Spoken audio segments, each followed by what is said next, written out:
ഇതുപോലുള്ള സ്ഥലങ്ങളിലേക്ക് ഭൂരിഭാഗം വരുന്ന ഹിന്ദു പെൺകുട്ടികളാണ് ഇവിടൊക്കെ ഉള്ളത്. ഒരു മൃഗത്തിന് കൊടുക്കുന്ന ഒരു പരിഗണന പോലില്ലാതെ അറവു മാടുകളെ പോലെ 1 കിലോ ബീഫിന്റെ വില പോലും ഇല്ല ഇവരുടെ ഇറച്ചിക്ക്. വാങ്ങാൻ വരുന്നവന് ഹിന്ദു ആണോ, മുസ്ലിം ആണോ, ക്രിസ്ത്യാനിയാണോ, ചെറുപ്പക്കാരനാണോ, കിളവനാണോ, ഹിന്ദു സഹോദരിമാരെ രക്ഷിക്കാനെന്നും പറഞ്ഞ് ലവ് ജിഹാദ് പോലുള്ള വ്യാജ ആരോപണങ്ങളും സിറിയയിലേക്ക് ആട് മേയ്ക്കാൻ പോയ കഥകളൊക്കെ പടച്ചുണ്ടാക്കി കേരള സ്റ്റോറി പോലുള്ള സിനിമകൾ ഇറക്കിയവരാണ് നമ്മളെ രാജ്യത്തെ സംഖ്യകൾ.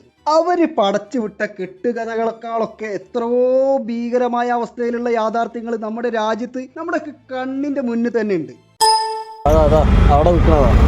ലവ് ജിഹാദ് എന്ന പച്ച നുണന്റെ മേലെ കസേരയിട്ടിരുന്ന് വർഗീയത വിളമ്പി അന്യമതസ്ഥരായിട്ട് പ്രണയത്തിലാവുന്ന പെൺകുട്ടികളെ രക്ഷിതാക്കൾക്ക് മുന്നിൽ സംരക്ഷകരായിട്ട് അവതരിക്കുകയും അത്തരം പെൺകുട്ടികളെ നിയമവിരുദ്ധമായിട്ട് പിടിച്ചുകൊണ്ടുപോയിട്ട് പൂട്ടിയിട്ട് പേടിപ്പിക്കാനും പീഡിപ്പിക്കാനും സംഘടനകളും ഇരുട്ടുമുറികളൊക്കെ ഉണ്ടാക്കി കഷ്ടപ്പെടുന്ന ബേട്ടി ബച്ചാവോ, ബേട്ടി പഠാവോ എന്നൊക്കെ ആഹ്വാനം ചെയ്യുന്ന പ്രധാന നേതാവിന്റെ അണികൾ ഈ കാലം വരെ ഒന്ന് തിരിഞ്ഞു പോലും നോക്കാത്ത അനവധി ഇടങ്ങളിൽ ഒന്ന് മാത്രമാണ് രാജ്യ തലസ്ഥാനമായ ഡൽഹിയിൽ പ്രധാനമന്ത്രി നരേന്ദ്രമോദിയുടെ ഔദ്യോഗിക വസതി സ്ഥിതി ചെയ്യുന്ന കല്യാൺ മാർഗിൽ നിന്ന് വെറും 10 കിലോമീറ്ററിൽ താഴെ ദൂരവും ഇന്ത്യൻ പാർലമെന്റിൽ നിന്ന് 4.8 കിലോമീറ്റർ ദൂരം മാത്രമുള്ള ഇറച്ചി കച്ചവടത്തിന്റെ പേരിൽ കുപ്രസിദ്ധി ആർജിച്ച ഡൽഹി GB റോഡ് ഹിന്ദു സഹോദരിമാരെ രക്ഷിക്കാനെന്നും പറഞ്ഞ് ലവ് ജിഹാദ് പോലുള്ള വ്യാജ ആരോപണങ്ങളും സിറിയയിലേക്ക് ആട് മേയ്ക്കാൻ പോയ കഥകളൊക്കെ പടച്ചുണ്ടാക്കി കേരള സ്റ്റോറി പോലുള്ള സിനിമകൾ ഇറക്കിയവരാണ് നമ്മളെ രാജ്യത്തെ സംഖ്യകൾ. അവര് പടച്ചുവിട്ട കെട്ടുകഥകളെക്കാളൊക്കെ എത്രയോ ഭീകരമായ അവസ്ഥയിലുള്ള യാഥാർത്ഥ്യങ്ങൾ നമ്മുടെ രാജ്യത്ത് നമ്മുടെ കണ്ണിന്റെ മുന്നിൽ തന്നെ ഉണ്ട്.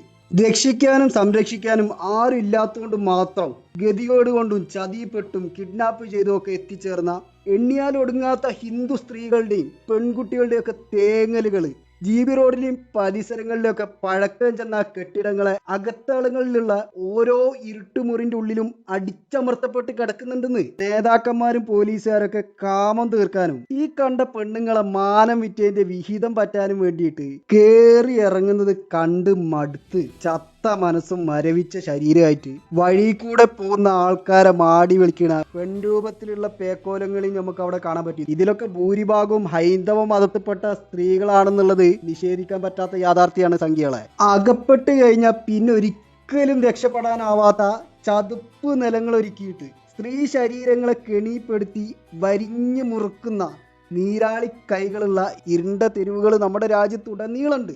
പക്ഷെ കെണിപ്പെട്ട ഹിന്ദു സഹോദരിമാരെ പറ്റിയിട്ട് കെട്ടുകഥകള് പാടിയും പറഞ്ഞു ഇല്ലാ കഥകൾ സിനിമയാക്കിയും മുതലക്കണ്ണീരൊഴുക്കുന്ന മിത്രങ്ങൾക്ക് പക്ഷെ ഇത്തരം യാഥാർത്ഥ്യങ്ങൾക്ക് നേരെ കണ്ണടച്ച് ഇരുട്ടാക്കാനാണ് ഇഷ്ടം. ഇവർക്ക് കെട്ടുകഥകളോടാണ് ഇഷ്ടം. യാഥാർത്ഥ്യത്തിന് നേരെ ഇവർ കണ്ണടക്കിയാണ്.